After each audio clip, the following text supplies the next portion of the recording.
Thank you, Inia Todar, and thanks to PEriyar Ambedkar Rationalist League at Oxford for giving me this wonderful opportunity, and thanks to Dr. Senthil Kumar Tyagarajan as well. The topic I would like to share about is the path of social justice, affirmative action in the Tamil Nadu context. To talk about this, social justice, there are different coinages for that: affirmative action, positive discrimination, reservation, quota system. And the wider, much apt word is social justice, widely used because that is equivalent of Samuga Nidhi, and that includes wherever Anidhi is there, that Samuga Nidhi is given as well. So before, so I would like to, since this is only the Tamil Nadu based context, it is best Tamil Nadu, we take only last 125 years into this consideration. And before that, how was social injustice and what are the measures made to provide social justice sequentially in timeline basis, when and where, who provided social justice and in what percentage, and who are all the beneficiaries. These are the set of questions we are going to assess now. Mainly, before independence, geographically, we were as Madras Presidency. The then Madras Presidency, if you want to visualize now, is the current Tamil Nadu, the current Kerala, current Andhra Pradesh, current Karnataka, and little bit of Orissa.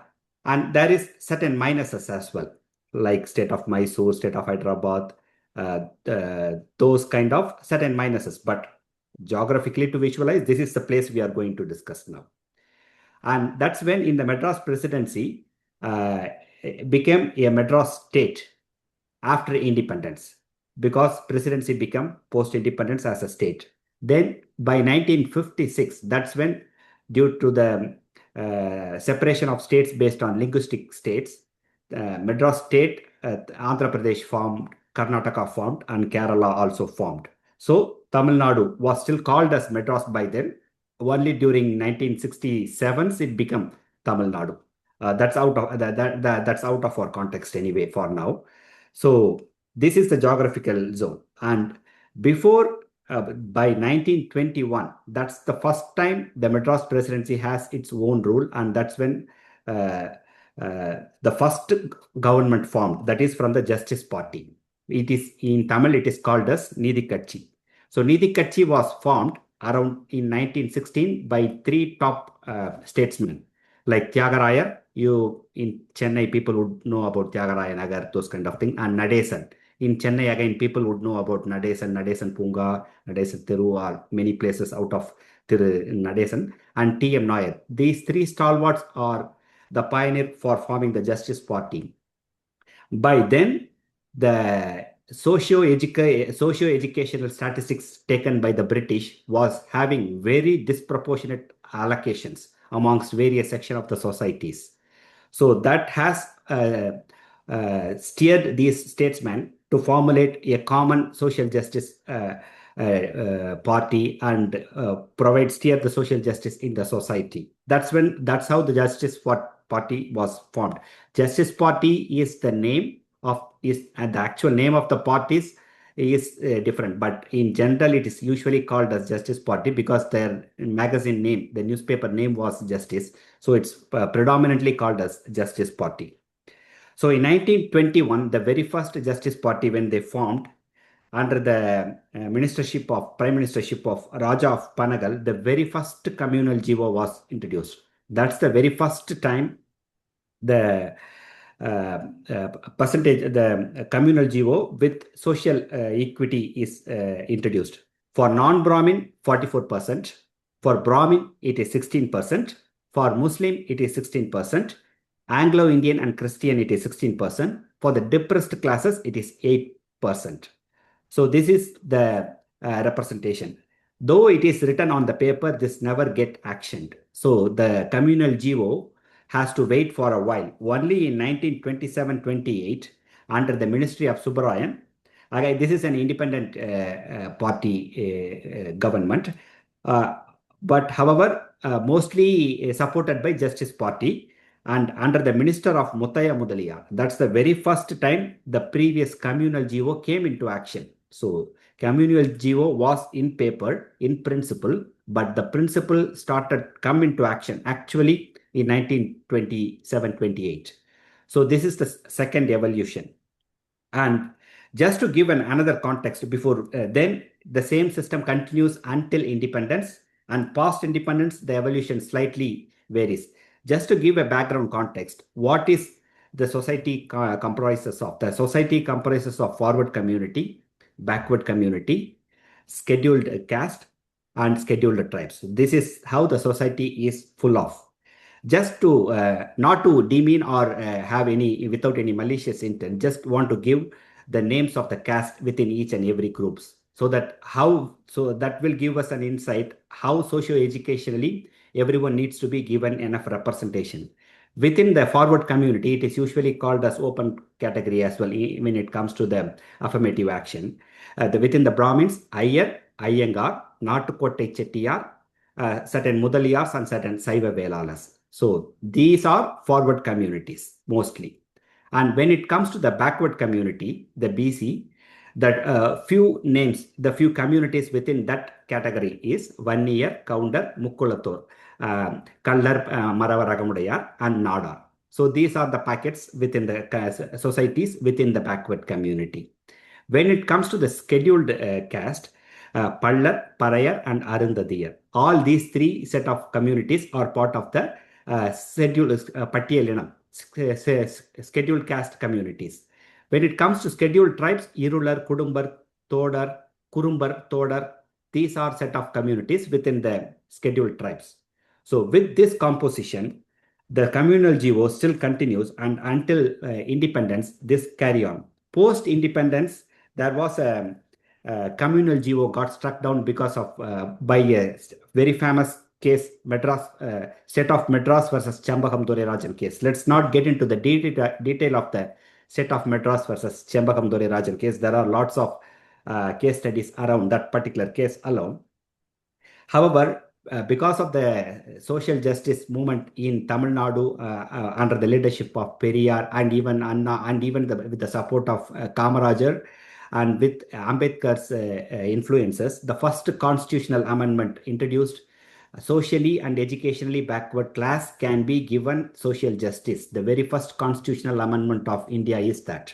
And that paved a way to give the backward community a 25% of reservation and SC/ST a 16% of reservation.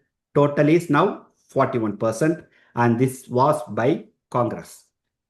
So though there can, in the throughout the history, you can see there is different parties comes and goes, and everywhere there is a principle behind it, and in each and every principle you can see the Periyar's contribution or Periyar's principles steer, and Ambedkar's insights are available as well. Then this continued, and in 1971, in the DMK's government, the BC reservation, the BC affirmative action is slightly increased from 25 to 31%. So BC 31%, SC/ST 18%. These two comprises 49% now. Within the total 100%, 49% in 1971. That's by DMK. Then subsequently in 1980, now it is ADMK. In the ADMK's regime, the 31% of backward community is increased to 50%, and SC/ST still remains as 18%, and